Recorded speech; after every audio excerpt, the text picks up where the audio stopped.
ओंकारेश्वर मंदिर. ओंकारेश्वर हे पुण्यातील प्रसिद्ध असे पेशवे काळात बांधलेले शंकराचे मंदिर असून या मंदिराची स्थापना ऑक्टोबर 1736 मध्ये चिमाजी अप्पा यांनी केली. चिमाजी अप्पांनी या मंदिराचे काम शिवराम भट चित्राव यांचेकडून करवून घेतले.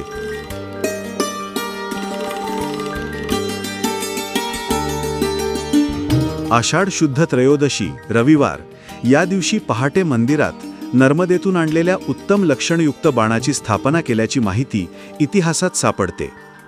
मित्रांनो, ही आहे श्रीमंत चिमाजी अप्पा पेशवे यांची समाधी. ते पहिले बाजीराव पेशवे यांचे लहान भाऊ होते. श्रीमंत पहिले बाजीराव यांच्या निधनानंतर त्यांचे पुत्र नानासाहेब यांच्याबरोबर चिमाजी अप्पा मोहिमेवर गेले होते. तेथे असताना चिमाजी अप्पांची प्रकृती बिघडल्यामुळे ते पुण्यात परतले. 17 डिसेंबर 1740 म्हणजेच पौष शुद्ध 10 शके 1662 रोजी त्यांचे पुण्यात निधन झाले. त्यांच्याबरोबर त्यांच्या द्वितीय पत्नी सौ अन्नपूर्णाबाईसाहेब मोरेश्वर थत्ते यांच्या कन्या यांनी सहगमन केले. हे आहे श्री कालुबुवा महाराज समाधी मंदिर.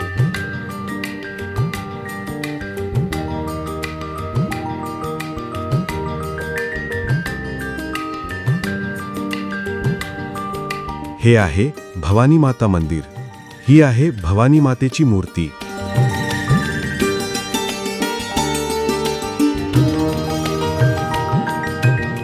हे श्री विष्णू मंदिर आहे, ज्यात आपल्याला विष्णुदेवाची मूर्ती दिसत आहे.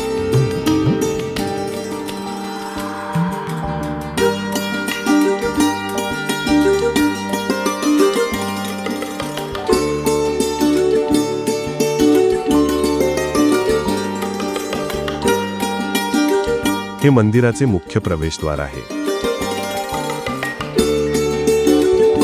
याच्या डाव्या बाजूला शनिदेवांचे तसेच मारुतीचे मंदिर आहे.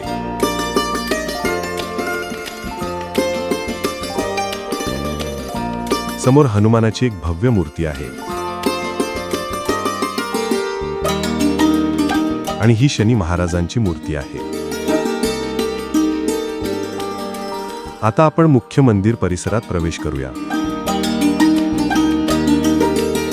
मुख्य मंदिरासमोर नंदी मंडपात नंदीची मूर्ती आहे. या नंदी मंडपावर आपल्याला दोन्ही बाजूंना 2 मूर्ती दिसतात. त्यात डाव्या बाजूची काळभैरवाची,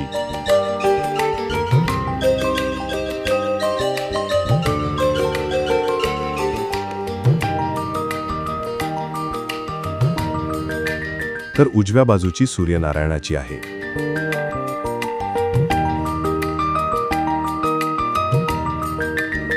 पेशव्यांनी ऑक्टोबर 1736 मध्ये या मंदिराच्या पायाभरणीचा कार्यक्रम केला आणि पुढील वर्षी आषाढ शुद्ध त्रयोदशीच्या मुहूर्तावर शिवलिंगाची स्थापना केली. गाय उतारी शिवालय करविले असा त्याचा पेशवे दप्तरामध्ये उल्लेख सापडतो. मंदिराच्या बांधकामाचा पूर्ण खर्च पेशव्यांनी केला. पेशव्यांतर्फे ओंकारेश्वराला दरवर्षी 1350 रुपये अधिक 7.5 रुपये इतके अनुदान दिले जात असे. याखेरीज महाशिवरात्रीला 1000 रुपये वेगळे दिले जात असत. त्या काळी सोने 15 रुपये तोळा होते. यावरून या अनुदानाची रक्कम किती असावी याचा अंदाज येतो.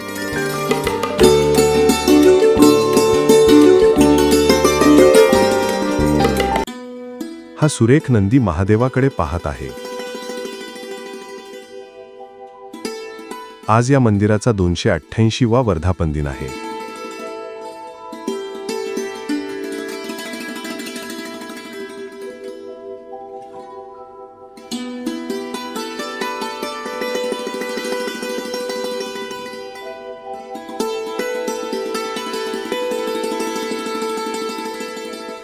हे होमकुंड आहे.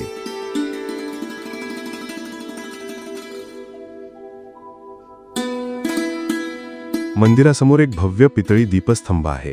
हा दीपस्तंभ कै माधवी कृष्णन नायर यांच्या स्मरणार्थ कामगार नेते श्री राजन नायर यांच्याकडून श्री ओंकारेश्वर मंदिरात दिनांक 11/3/2021 रोजी समर्पित करण्यात आला. मुख्य मंदिराच्या प्रवेशद्वारावर गणपतीची मूर्ती कोरलेली आहे. मंदिराच्या गाभाऱ्यात संगमरवरी नंदी तसेच कासव कोरलेले आहे. समोर मुख्य मंदिराचे गर्भगृह आहे. गर्भगृहाच्या बाहेरील डाव्या बाजूला गणपतीची मूर्ती आहे आणि उजव्या बाजूला विठ्ठल रुक्मिणीची मूर्ती आहे. गर्भगृहाच्या दरवाजाच्या कमानीवर गणपतीचे आणि इतर सुरेख नक्षीकाम केलेले आहे. गाभाऱ्यात पिंडीची पूजा आणि सजावट चालू आहे. वैशाखामध्ये चंदनाची पूजा आणि शंकराची बसलेली मूर्ती साकारली जाते. तर गुढीपाडवा, दिवाळी आणि वसंत पंचमी या सणांना पेशवे काळापासूनचा मुखवटा आणि पोशाख परिधान करून देवाला सजविले जाते. ओंकारेश्वर मंदिराचा समावेश पुणे महानगरपालिकेच्या प्रथम श्रेणी म्हणजेच ग्रेड 1 वारसा स्थळांच्या यादीत केला गेला आहे.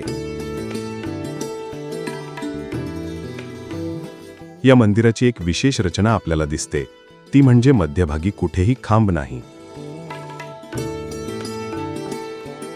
हा गर्भगृहाचा पाठीमागील भाग आहे.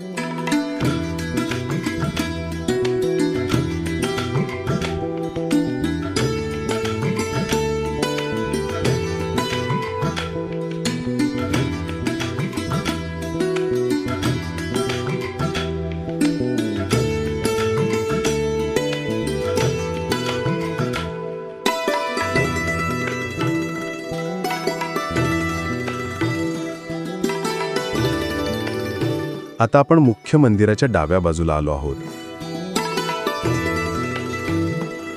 हा मार्ग डाव्या बाजूने मंदिरात येण्यासाठी बनवलेला आहे.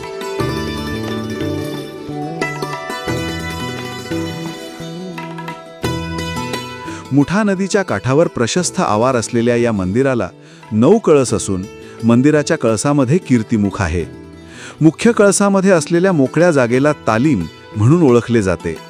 स्वातंत्र्य लढ्यात येथे गुप्त बैठका होत असत.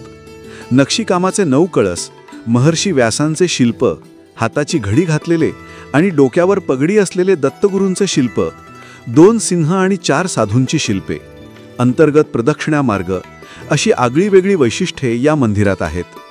पानशेत पुरामध्ये या साधूंच्या दाढीपर्यंत पाणी आले होते. तसेच मंदिरासमोरील नंदी आणि दीपमाळ पुराच्या पाण्याबरोबर वाहून गेले. हा नंदी नंतर पुन्हा आणून बसविण्यात आला.